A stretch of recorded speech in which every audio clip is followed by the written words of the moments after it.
हरे कृष्णा। आज के इस वीडियो में हम आपको बताएंगे कि कैसे करें भादो मास की परिवर्तनी एकादशी 2025 व्रत का पारण।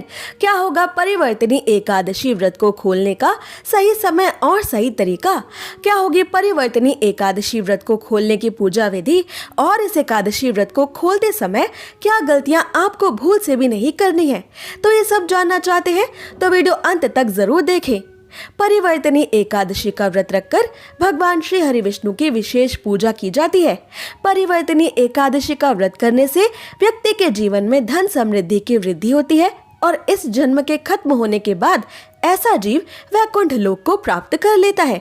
इस एकादशी को जल झूलनी एकादशी, डोल एकादशी और पार्श्व एकादशी के नाम से भी जाना जाता है। जितना आवश्यक इस व्रत को विधि पूर्वक करना है, उतना ही आवश्यक है इस व्रत को सही समय पर खोलकर इसका संपूर्ण फल प्राप्त कर लेना। इस परिवर्तनी एकादशी का व्रत खोलने के लिए एकादशी की तिथि का समाप्त होना आवश्यक है। इस बार परिवर्तनी एकादशी का व्रत 3 सितंबर को रखा गया है, इसलिए इस बार परिवर्तनी एकादशी के बाद एकादशी की तिथि समाप्त होगी 4 सितंबर गुरुवार को सुबह 4:21 तक। पर केवल एकादशी की तिथि खत्म होने पर ही एकादशी का व्रत नहीं खोलना चाहिए, क्योंकि नियम के अनुसार एकादशी के बाद शुरू होने वाले हरिवासर के समय में भी एकादशी का व्रत बिल्कुल नहीं खोलना चाहिए। इस बार परिवर्तनी एकादशी के बाद शुरू होने वाला ये हरिवासर का समय समाप्त होगा 4 सितंबर 2025 गुरुवार को सुबह 10:30 बजे तक। यानी आपको 4 सितंबर को सुबह 10:30 बजे तक भी अपना परिवर्तनी एकादशी का व्रत नहीं खोलना है। द्वादशी की तिथि शुरू होने के बाद ही एकादशी का व्रत खोला जाता है। इस बार परिवर्तनी एकादशी के बाद द्वादशी की तिथि प्रारंभ होगी 4 सितंबर गुरुवार को सुबह 4:22 से, और ये द्वादशी की तिथि समाप्त हो रही है 5 सितंबर शुक्रवार को सुबह 4:08 पर। ये वामन महाद्वादशी है। ये साल की सबसे खास द्वादशियों में से एक होगी। कई भक्त इस दिन भी अपनी इच्छा से एकादशी के नियमों का पालन करते हुए व्रत करते हैं। पर अगर आपने 3 सितंबर को परिवर्तनी एकादशी का व्रत किया है तो आपको 4 सितंबर को इस व्रत का पारण करना ही होगा। आइए अब जानते हैं 4 सितंबर को महाद्वादशी के दिन पड़ने वाले सभी शुभ और अशुभ मुहूर्तों के बारे में, ताकि आप गलत मुहूर्त में अपना परिवर्तनी एकादशी का व्रत ना खोल लें। 4 सितंबर 2025 गुरुवार को द्वादशी पर सूर्योदय सुबह 6:13 पर होगा। सूर्यास्त शाम 6:37 पर होगा। इस दिन ब्रह्म मुहूर्त प्रातः 4:37 से सुबह 5:25 तक रहेगा। इस दिन द्वादशी की प्रातः काल की पूजा का मुहूर्त सुबह 5:10 से सुबह 5:53 तक रहेगा। इस दिन अमृत काल शाम 5:09 से शाम 6:47 तक रहेगा। आइए अब जानते हैं 4 सितंबर को महाद्वादशी पर पड़ने वाले अशुभ राहु काल के बारे में, क्योंकि राहु काल के समय में भी परिवर्तनी एकादशी का व्रत नहीं खोलना चाहिए, वरना आपका एकादशी व्रत करना असफल हो जाता है। 4 सितंबर 2025 गुरुवार को महाद्वादशी के दिन राहु काल दोपहर 1:58 से दोपहर 3:31 तक रहने वाला है। इस राहु काल के समय में भी अपना परिवर्तनी एकादशी का व्रत ना खोलें, ना ही द्वादशी की पूजा करें। आइए अब जानते हैं परिवर्तनी एकादशी व्रत के पारण का समय। 4 सितंबर गुरुवार को द्वादशी पर परिवर्तनी एकादशी व्रत को खोलने का सबसे सही समय और शुभ मुहूर्त होगा सुबह 10:32 से सुबह 10:50 के बीच।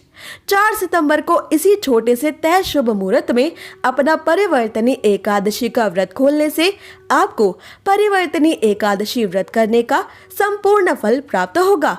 और जिन भक्तों ने 4 सितंबर को द्वादशी पर व्रत किया है वो अगले दिन यानी 5 सितंबर 2025 शुक्रवार को सुबह 6:01 से सुबह 6:30 बजे के बीच में अपना व्रत खोलेंगे। आइए अब जानते हैं परिवर्तनी एकादशी व्रत को खोलने की यानी परिवर्तनी एकादशी व्रत का पारण करने की पूरी पूजा विधि। एकादशी व्रत का पारण करने से पहले ये ध्यान रखें कि मुहूर्त के हिसाब से द्वादशी तिथि शुरू हो चुकी हो। अगर द्वादशी तिथि सूर्योदय से पहले ही समाप्त हो गई हो तो एकादशी व्रत का पारण सूर्योदय के बाद करें। इस बात का खास ख्याल रखें कि द्वादशी तिथि के अंदर ही पारण ना करना पाप करने के समान होता है। इसलिए द्वादशी तिथि के शुभ मुहूर्त के अंतर्गत ही एकादशी व्रत का पारण करें, तभी आपको एकादशी व्रत का पुण्य मिलेगा, अन्यथा आपका एकादशी का व्रत मान्य नहीं होगा। एकादशी व्रत का पारण समय सुबह यानी प्रातः काल का ही होता है। व्रत करने वाले श्रद्धालुओं को मध्याह्न यानी शाम के दौरान व्रत को तोड़ने से बचना चाहिए। अगर किसी कारण से कोई प्रातः काल में पारण नहीं कर पाया है तो उसे फिर मध्याह्न यानी शाम के बाद ही एकादशी के व्रत का पारण करना चाहिए। एकादशी के अगले दिन सुबह जल्दी उठकर पहले स्नान करके तुलसी देवी को जल अर्पित करें, क्योंकि गर्मी के समय में पूरे दिन बिना जल के रहने से तुलसी देवी सूख सकती हैं और एकादशी की 2 तिथियों पर तुलसी देवी को जल नहीं दिया जाता। इसलिए द्वादशी की तिथि पर सबसे पहले तुलसी देवी को जल देना आवश्यक है। फिर तुलसी महारानी को फूल चढ़ाएं और उनकी आरती करें। आरती करके उनकी 7 बार परिक्रमा करें। तुलसी देवी की रोज परिक्रमा करने वाले मनुष्य को कभी भी यमराज के दर्शन नहीं करने पड़ते। और अब विष्णु जी की पूजा के लिए तुलसी देवी के कुछ पत्ते ले लें। अब भगवान विष्णु को स्नान करवा के उनका पीले वस्त्रों से श्रृंगार करें, उनको पीले फूल और तुलसी पत्र चढ़ाएं। फिर भगवान विष्णु की आरती करें और आरती के बाद जाने अनजाने में एकादशी व्रत के दौरान आपसे हुई सभी छोटी बड़ी गलतियों की करुणामयी भगवान श्री हरि विष्णु से क्षमा मांगे। भगवान विष्णु से क्षमा मांगते हुए आपको ये मंत्र बोलना चाहिए: आवानम न जानामि विसर्जनम, पूजाम चैव न जानामि, क्षमस्व परमेश्वर, मंत्रहीनम क्रियाहीनम भक्तिहीनम जनार्दन, यत् पूजितम मया देव परिपूर्ण तदस्तु में। इस मंत्र को अपनी पूजा खत्म होने के बाद आपको 7 बार बोलना चाहिए। इसके बाद भगवान विष्णु से ये एकादशी व्रत स्वीकार करने की प्रार्थना करें। आइए अब जानते हैं कि क्या खाकर आपको एकादशी का व्रत खोलना चाहिए। द्वादशी के दिन भगवान विष्णु जी को घर पर सात्विक तरीके से बनाए गए पकवानों का ही भोग लगाएं। ये पकवान मीठे या नमकीन दोनों हो सकते हैं। यदि आप द्वादशी के दिन मीठे चावलों का भोग भगवान श्री हरि विष्णु को लगा सके तो ये और भी अधिक शुभ होगा, क्योंकि द्वादशी के दिन पीले या मीठे चावल खाना बेहद शुभ माना जाता है।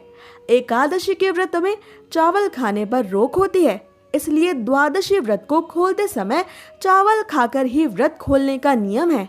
मान्यता है कि एकादशी के दिन चावल खाने से शरीर छोड़ने के बाद वो मनुष्य रेंगने वाले जीवों के रूप में जन्म लेता है, लेकिन द्वादशी को चावल खाकर एकादशी व्रत को खोलने वाला मनुष्य मोक्ष को प्राप्त करता है। आपको एकादशी व्रत का पारण करने के लिए पकाए जा रहे भोजन में गाय के शुद्ध देसी घी का प्रयोग जरूर करना चाहिए। ये सेहत के लिए भी अच्छा होता है और इसमें शुद्धता भी होती है। आंवले के पेड़ पर भगवान श्री हरि विष्णु का वास होता है। इस कारण आंवले का भी एकादशी के व्रत में विशेष महत्व माना गया है। इसलिए एकादशी व्रत का पारण करने के दौरान आप आंवला भी खा सकते हैं। आंवला खाकर एकादशी व्रत खोलना भी बहुत शुभ होगा। इससे आपको अखंड सौभाग्य, निरोगी स्वस्थ शरीर और संतान सुख की प्राप्ति होती है। आप द्वादशी के दिन एकादशी व्रत खोलने के लिए जो भी सात्विक भोजन बनाएं, उसी भोग और भगवान श्री हरि विष्णु को चढ़ाई गई तुलसी की पत्ती को पानी के साथ लेकर ही अपना व्रत खोलें। पर ये ध्यान रखें कि एकादशी व्रत का पारण किसी मीठी चीज से भी किया जा सकता है।